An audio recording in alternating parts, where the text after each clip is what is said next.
Maravilhoso, obrigada. Não sei se as pessoas vão ter perguntas para te fazer, eu tenho um monte. Então eu queria saber o que você achou da peça. Tá, Boa noite. Gostaria de convidar primeiro a todos a ficarem. Eu acho que vai ser só alguns minutos. E para mim, pelo menos, eu vi que teve bastante gente que riu. E eu também ri em alguns momentos. Mas eu também chorei. E eu estava falando agora para a Viviane que eu não tinha ainda assistido a peça, apesar de saber a história. E me emocionou muito porque eu acho que, assim como muitos de vocês, a gente se encontra em várias partes dessa peça, cada um com seus dilemas, independente da religião, independente do background. Então, realmente gostaria de convidar primeiro a cada um de vocês a participar desse bate-papo. Eu acho que ele pode ser muito rico e a gente pode ouvir perguntas, né, do pessoal do público também.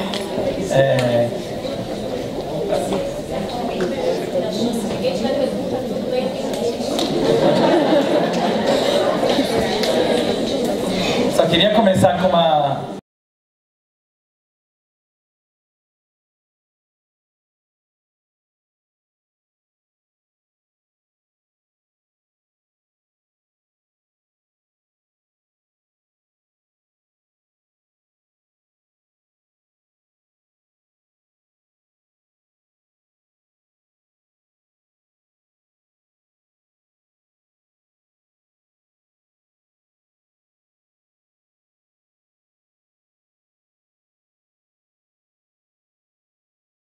energia elétrica. Terminou o discurso, o presidente da sinagoga chega, Rabino, o pessoal aqui não é muito ortodoxo, não é muito religioso, não pegou bem você ficar falando de Shabbat. Semana que vem, escolhe um outro tema. Rabino ficou pensando. Semana seguinte ele resolveu falar de comida kasher. E aí ele foi, não pode misturar carne com leite, não pode comer Big Mac no McDonald's, não pode comer. E começou a dar os mínimos detalhes das leis do kasher. Todo mundo com aquela cara, reprovando. O presidente vai pro Rabino e fala, Rabino, você mandou pior ainda. Aqui ninguém é kasher, ninguém é ortodoxo, você só falou sobre comida kasher. Escolhe um outro tema para a semana que vem. Passa mais uma semana. Rabino pensou, falou, já sei, vou falar hoje sobre a obrigação de rezar 3 vezes por dia.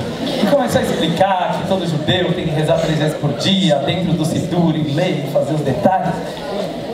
Explicou, no final da prédica, o presidente chegou, Rabino, essa vez foi pior ainda, ninguém aqui é religioso, ninguém vem na sinagoga todo dia, ninguém aqui costuma rezar. Mas o Rabino virou para o presidente e falou, mas então me fala uma coisa, sobre o que você quer que eu fale? Ele falou, Rabino, fala sobre judaísmo. Fala sobre judaísmo, por favor. E quando eu ouvi, eu queria dar como introdução até para o nosso debate, né? O que é judaísmo?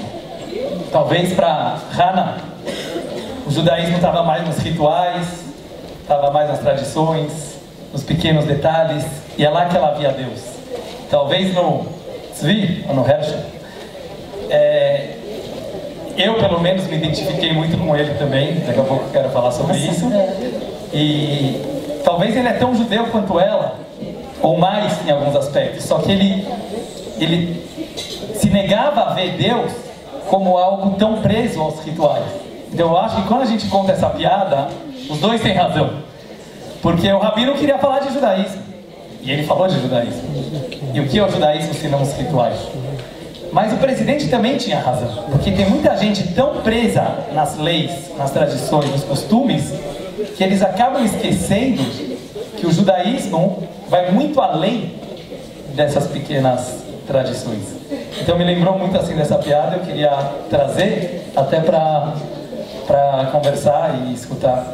Eu tenho, isso que você estava falando me lembra que, assim, eu tenho, não é uma teoria, mas às vezes eu penso que as pessoas muito espiritualizadas e com muita fé, talvez elas não precisem tanto de regra. E as pessoas que mais precisam de regras são aquelas que têm mais dificuldade em, enfim, fazer as mitzvot, né? Alguma coisa assim. Sei lá, você acha que tem a ver isso ou não?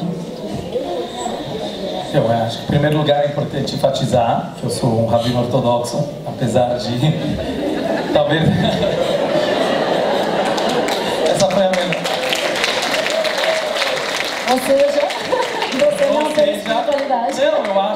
Não, eu quero dizer com isso que, apesar de que eu acho que eu tenho um pensamento muito liberal, e a gente sabe que tem muitas linhas hoje no judaísmo, e é importante a gente começar falando isso, que quando eu digo que eu sou um rabino ortodoxo, quer dizer que eu realmente acredito na Torá, em Deus, em todos os mínimos detalhes, e acredito que eles podem ser para todos. Eu acredito nisso e é esse papel que eu represento também. Ultimamente eu tive a oportunidade de conversar com algumas pessoas não muito ortodoxas, inclusive, que diziam não acreditar em Deus, e não judeus, e se declaravam ateus. E no meio da conversa, eu, entrando em vários e vários temas, eu falei, mas calma, eu sou mais liberal do que você, porque eu consegui entender o ponto de vista dele, enquanto ele não conseguia entender o meu ponto de vista. Então eu falei, talvez eu sou um ortodoxo com a cabeça mais livre do que uma pessoa que se autodenomina totalmente liberal e muitas vezes se prende em outras coisas que não as regras da religião. Então, respondendo a tua pergunta, Viviane, eu vejo muito que hoje em dia, eu vou falar em primeiro lugar porque eu adorei, o motivo que eu adorei a peça, né? Desculpa os pessimistas de plantão, mas eu acredito que a gente está vivendo uma época muito, muito especial, que muitos tabus estão começando a cair, muitos muros estão sendo derrubados e muitos paradigmas estão sendo superados. E para mim essa peça foi um exemplo disso. Com bom humor, está se trazendo uma situação que eu acho que ela pode ser válida e ela é muito humana em qualquer situação, e eu acho que em qualquer meio que se vive. Vocês fizeram aqui uma história que eu acho que um casal que mora em Mea Shearim, em Jerusalém, pode se identificar, e tem histórias assim realmente. Mas eu acho que muitos casais brasileiros e muita gente de outras religiões, ou mesmo sem religião, se identificam. E é isso que eu acho que é o papel, eu como rabino e todos nós como sociedade, começar a quebrar esses tabus e perceber que os dilemas são muito parecidos, se não iguais. Somos todos iguais. Somos todos iguais. Então as mesmas histórias que acontecem às vezes numa família ultra-ortodoxa de Jerusalém, que nós falamos, mas eles moram na bolha. E quem não mora numa bolha?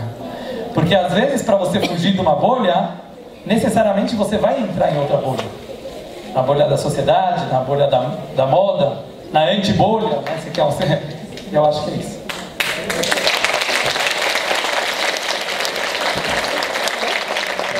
Não sei nem se é exatamente uma pergunta, mas a partir do que a gente vê da relação dos dois, o Tzvi, por exemplo, no primeiro ato, ele fala para Hannah, eu fiz uma escolha e eu descobri que não tem ninguém lá em cima para responder as minhas preces. No final da peça, ele diz, eu tenho que tomar cuidado, senão Deus me agarra pelo pescoço e não me solta mais. A Hannah fala, eu não posso vir vazia para você. Quer dizer, o que preenche a Hannah como mulher, como ser humano, é a presença de Deus. Ela está confundida com ele, né? Ela confundida com ele. A mesma coisa, eu acho. É uma coisa só. E os dois, por mais que ele seja ateu, ou que ela tenha algum momento passe pela cabeça dela que ela possa ficar com ele, em detrimento da sua fé, enfim, se é que existisse em algum momento. Mas o que eu queria conversar, ou perguntar é, todas as religiões, ou quase todas as religiões, são baseadas em informações de uma literatura religiosa, né? A Torá ou a Bíblia no Novo Evangelho, que é no Novo Testamento, que é para os cristãos. Então tudo se baseia, de uma certa forma, no conhecimento da palavra de Deus, ou que se escreveu sobre a palavra de Deus. E a fé, de qualquer maneira, se dá por conhecimento dessas palavras, mas também por uma crença no invisível, no impossível, vamos dizer assim. O quanto, uma pergunta, eu sei que você é um ortodoxo, tudo, mas o quanto de Deus em algumas culturas é só uma cultura escrita e falta a fé de fato, de verdade, entendeu?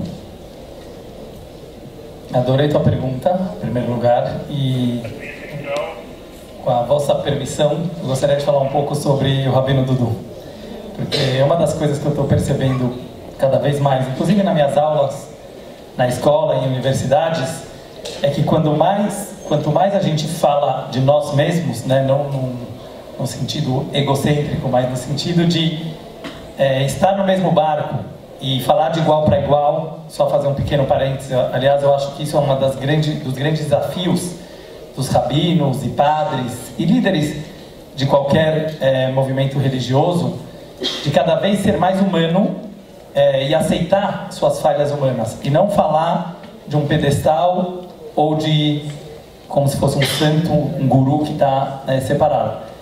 Eu acho que eu só posso falar a partir da minha experiência, com tudo que eu posso ter estudado ou lido, eu vou falar baseado na minha experiência. Então, o Rabino Dudu não era ortodoxo. Eu vim de uma família judia, mas que a minha família não era muito religiosa. E fomos nos aproximando aos poucos, até que meu pai ficou bem ortodoxo e a família acompanhou.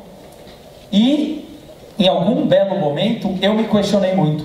E eu não tenho a mínima vergonha de falar sobre isso, porque, para mim, é justo o contrário. Eu vejo que, se a gente não se autocritica em algum momento e se questiona, toda essa literatura religiosa, ela fica muito teórica e pouco interiorizada. Então, eu já tive essa pergunta, por isso que eu falei que eu adorei a tua pergunta, porque, voltando àquilo que eu estava falando antes, né, e essa peça realmente mexeu muito comigo, justo por causa desse dilema. Até que ponto Deus está nos livros e até que ponto Deus ele está dentro de cada um de nós. Eu acho que a maior função das religiões hoje em dia, e mesmo de quem não se considera religioso, é nós começarmos a perceber que Deus habita muito mais o nosso coração, a nossa personalidade, dentro do nosso ser, do que um Deus, digamos assim, imaginário, do qual a gente tem medo, do qual a gente simplesmente precisa obedecer o tempo inteiro. Então, durante as conversas entre vocês, teve momentos que eu achei que o Tzvi acreditava mais em Deus do que a Hannah. Por quê? Porque ela acreditava no Deus do livro. Mas ele estava falando de um Deus que sufocava ele de vez em quando. Então você também acreditava nele. E talvez ele mexia com a tua vida mais do que com ela. Mas de uma forma negativa, de uma forma sufocante. E a ideia do Hassidismo, não sei se todo mundo aqui conhece, mas eu sou um seguidor do Rebbe de Lubavitch, que ele foi um mestre da linha hassídica, e um dos maiores trabalhos da vida dele foi mostrar que o judaísmo e Deus é de dentro para fora, e nunca de fora para dentro. Em outras palavras, se Deus não quer a paixão, se Deus não quer o amor, se Deus não quer a minha felicidade, eu não quero esse Deus. E ele tem razão. É polêmico isso. Não vou dizer que todos os rabinos vão concordar comigo. E por isso que eu falei. É o rabino Dudu que está falando. Mas por que Deus quer a minha felicidade? Não tem isso na Torá, nem nada disso, tem? Não tem, mas ao contrário, você né? Talvez representou isso um pouco em alguns momentos. Que se Deus seria contra a tua felicidade, então melhor não ser feliz. E claro que a gente acredita que no final das contas, nós ortodoxos, que a felicidade vem através da lei divina, mas nunca que Deus não está nem aí com a minha felicidade, ou não está nem aí com meus sentimentos e com as minhas emoções. Deixa eu dizer só um pequeno comentário. Todo mundo aqui sabe a história das tábuas da lei, né, dos 10 mandamentos. E uma das grandes perguntas feitas no Talmud, por que os 10 mandamentos foram dados em 2 tábuas? Boa pergunta, né? E aí tem a famosa piada, né, que Moisés foi receber os 10 mandamentos, e aí primeiro Deus perguntou para os outros povos, né, e cada um queria saber o que está escrito nesses 10 mandamentos. Aí ele falou, não matarás, esse aí não é para nós. Não roubarás, esse aí não é para nós. Quando chegou para os judeus, falou, querem receber os 10 mandamentos? Aí eles falaram, quanto custa? Falou, grátis, então manda 2. Aí Esse é o verdadeiro motivo, mas tem uma outra explicação. Tem uma segunda explicação. É uma coisa muito legal. Se você pega os 10 mandamentos, os primeiros 5, eles são mandamentos bem ortodoxos. Eles são mandamentos entre o homem diretamente com Deus. Cumprir o Shabat, não fazer idolatria, acreditar em um Deus, não jurar em nome de Deus em vão, e aí vai. Os outros 5, eles são na horizontal. Eles são mandamentos do relacionamento entre o homem e seu semelhante. Então tem um comentarista muito famoso chamado Abravanel, tataravô do Silvio Santos provavelmente, e é verdade. E esse Abravanel, ele comenta algo maravilhoso, que se você coloca as 2 tábuas da lei uma do lado da outra, você pode comparar os da direita com os da esquerda. Então, por exemplo, o mandamento número 1, ele está relacionado com o mandamento 6, o 2 com o 7, o 3 com o 8. Não vou dar agora um shiur, não vou dar aqui uma aula dos 10 mandamentos, mas eu queria só comentar o primeiro. O primeiro mandamento é acreditar em Deus. O 6º mandamento é não matarás. Diz o Abravanel, se você não consegue entender que é a mesma coisa, se você não consegue entender que acreditar em Deus e não matarás, em outras palavras, que o relacionamento com Ele na vertical e o relacionamento com eles na horizontal é a mesma essência, então você não captou o judaísmo. Eu acho que esse é o tabu que eu estava falando no começo, que está começando a cair. As pessoas estão começando a perceber que não existe você ser ortodoxo sem virar uma pessoa melhor, sem ser um ser humano melhor, sem se trabalhar interiormente. Alguma coisa está errada. Por outro lado, o judaísmo acredita que você não consegue desenvolver o máximo do seu potencial como ser humano sem seguir certas leis universais, certas leis divinas, que muitas vezes estão acima do nosso entendimento, que estão nos rituais, que estão nos mandamentos, que nos ajudam a extrair esse potencial.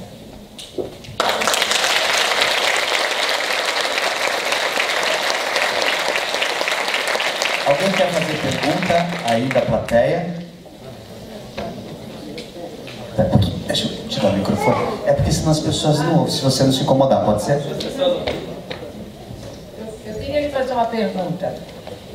Na peça, realmente, a gente vê o ortodoxismo, a crença em Deus, o interior, o que vem, o que ela recebe, o que ele não aceita, tudo isso é válido.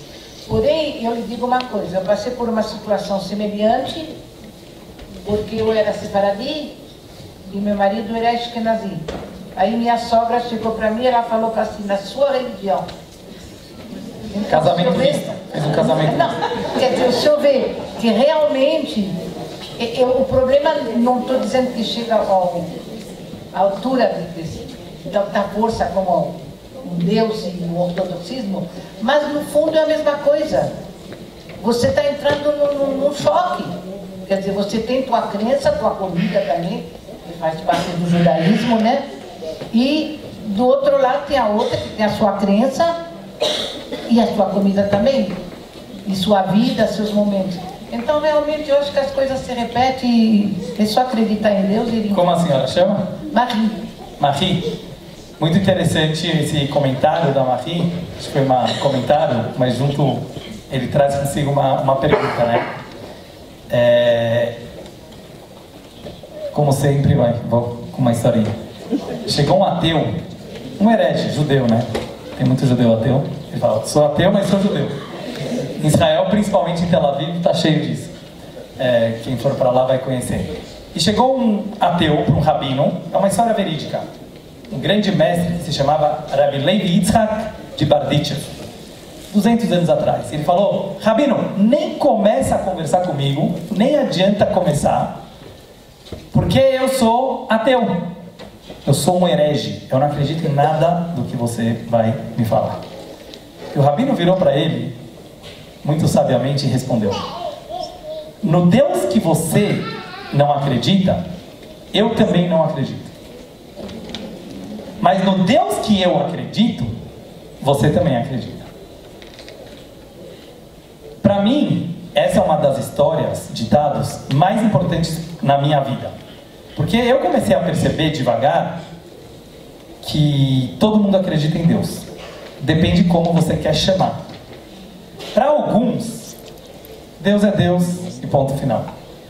Para outros, é a natureza. Para outros, é a própria vida. Para outros, é a realidade. Mas se você entender que negar Deus é você negar, por exemplo, a beleza que a gente viu hoje nesse teatro. Minha opinião simples e sincera.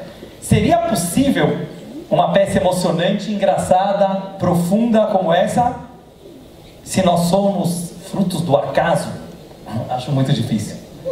Seria possível uma orquestra maravilhosa, música clássica que nos que nos emociona?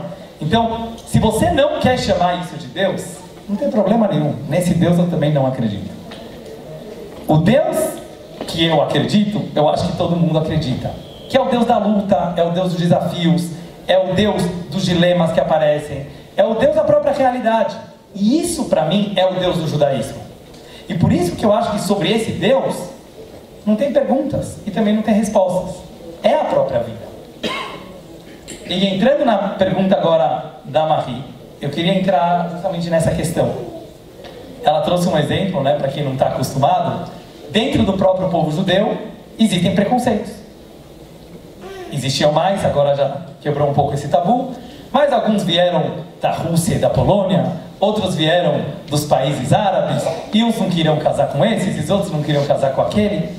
Preconceito é algo inato ao ser humano. E a gente vai encontrar isso dentro do judaísmo, fora do judaísmo, dentro dos ortodoxos, fora dos ortodoxos. E é por isso que eu falo que eu acho que temas que foram levantados aqui, eles realmente valem para qualquer grupo e para qualquer tribo.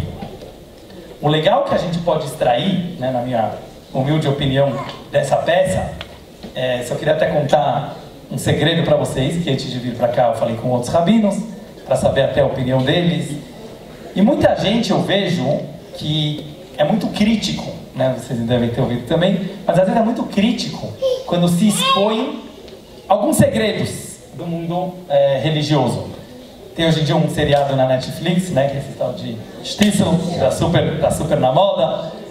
Teve aquele documentário One of Us, que saiu faz um tempo. E muita gente ficou um pouco perturbado e me falou assim: mas Rabino, você acha correto expor os problemas do mundo ortodoxo como se fosse ruim? Eu acho maravilhoso. Acho maravilhoso. Por quê? Porque a autocrítica, a pessoa, e mesmo que isso é aberto, quando a pessoa ela tem noção dos problemas que acontecem dentro de casa, e ele aceita que, claro, que nós, como ortodoxos, somos humanos, temos desvios, temos problemas, temos dilemas como todo mundo, e estamos abertos e dispostos a enfrentar esses dilemas, não existe uma coisa mais verdadeira, sincera e humana como essa. Então, para mim, além de não ser uma crítica, eu acho que é um orgulho poder se falar sobre isso. Então eu acho que, assim, finalizando essa fala, mas muitos problemas que foram jogados debaixo do tapete, e nós sabemos disso, em várias religiões, em vários meios da comunidade, querendo definir as pessoas, esse é do bem, esse é do mal, isso é certo, isso é errado, aquele é do grupo certinho, aquele é do grupo errado. Está cada vez se comprovando mais no mundo que isso simplesmente não existe. Eu estava vendo um psiquiatra falando essa semana que hoje, antigamente gostavam muito de se falar a palavra normal, né? Tem os normais e tem os mexignas, igual você falou, tem os malucos, os loucos. E hoje em dia se sabe que quem não tem algum mexigás, quem não tem algum tipo de loucura, ele já não é normal.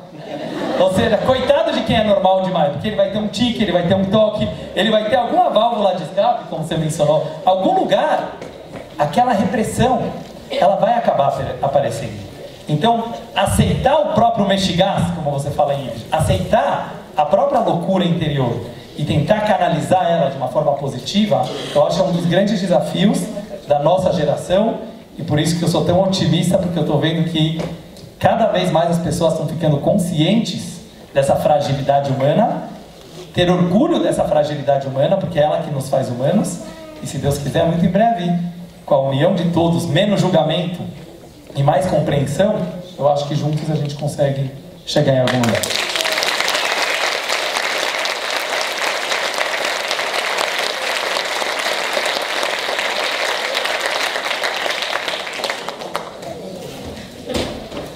Alguém quer fazer mais uma pergunta?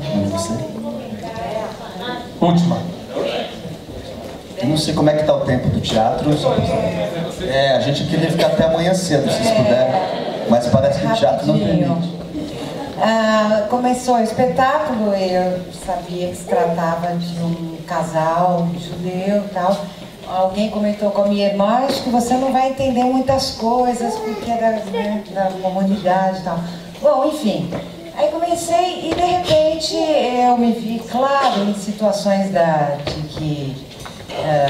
gravidez, coisas já vividas, né, na minha vida. Ora eu fui ele, ora eu fui ela, e assim, cara, é isso, não, daqui a pouco gente, como a gente, eu sou íntima agora dessa família,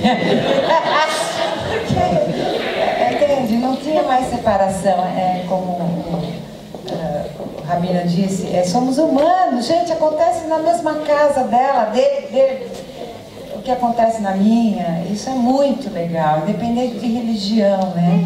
Mas existe uma força, e essa força todo mundo já viu em algum momento, Deus em algum momento. A gente percebeu e costuma dizer quando tem a oportunidade de bater um papo que para quem não é judeu e vem assistir a peça, o Mott Lerner, que é um grande autor de teatro, de roteiros, ele veio há 2 semanas aqui e quando o texto tem uma qualidade grande, ele ultrapassa, vamos dizer assim, os limites dele próprio. Então ele foi escrito, são 2 judeus e tudo, mas a maioria das pessoas que viu a peça, não sei se é a maioria, mas muita gente que viu a peça que não é judia, se identifica tanto, e às vezes até mais do que um próprio judeu, que talvez olha a peça e fala assim, não, está falando de mim. Mas quem não é judeu, fala, vem aberto, fala, não, é uma história que aconteceu em Israel, me acharia ótimo, vamos ver essa peça. E quando vê, está dentro dos personagens, está dentro dessa sala, não é? Isso é muito legal, mas porque é um texto que é muito bem escrito, na nossa opinião. A gente respeita muito esse texto, esse autor. Tanto que a gente não mexeu nada, praticamente nada, para fazer a peça. Muito obrigado.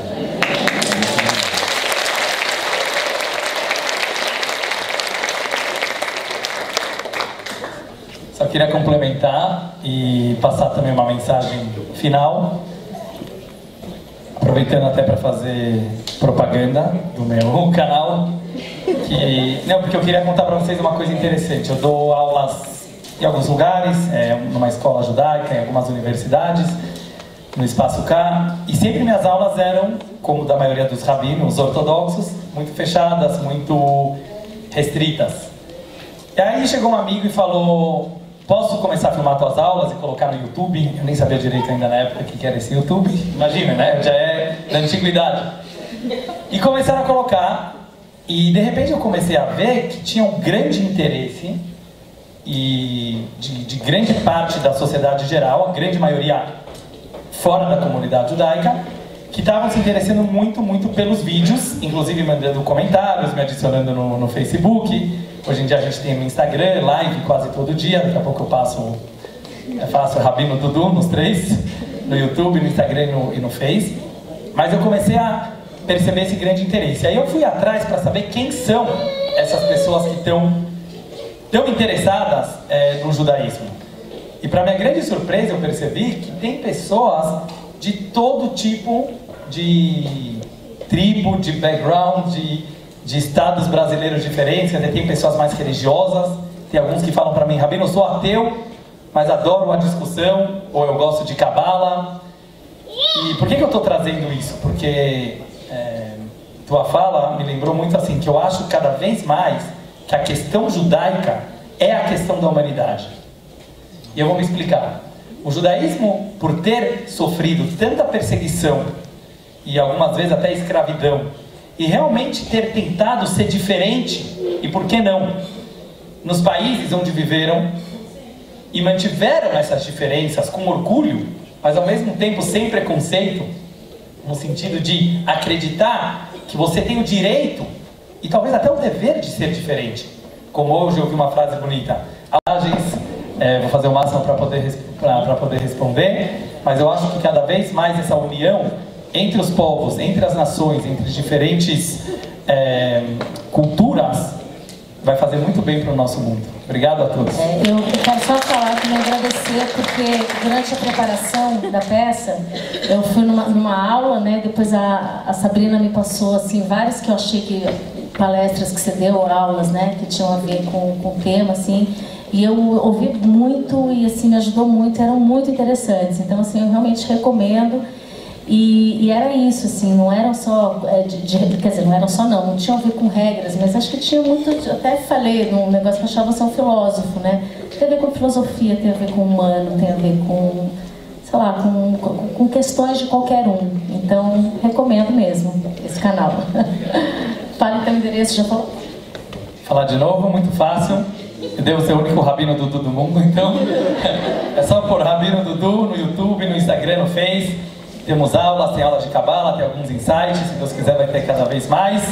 E eu termino, como todo bom rabino, abençoando a todos vocês, a todos nós, na verdade, que a gente tenha um ano de 2019 que entrou agora com muita paz, com muita alegria, com muita saúde, com muitas realizações e principalmente com muita luz e amor no coração.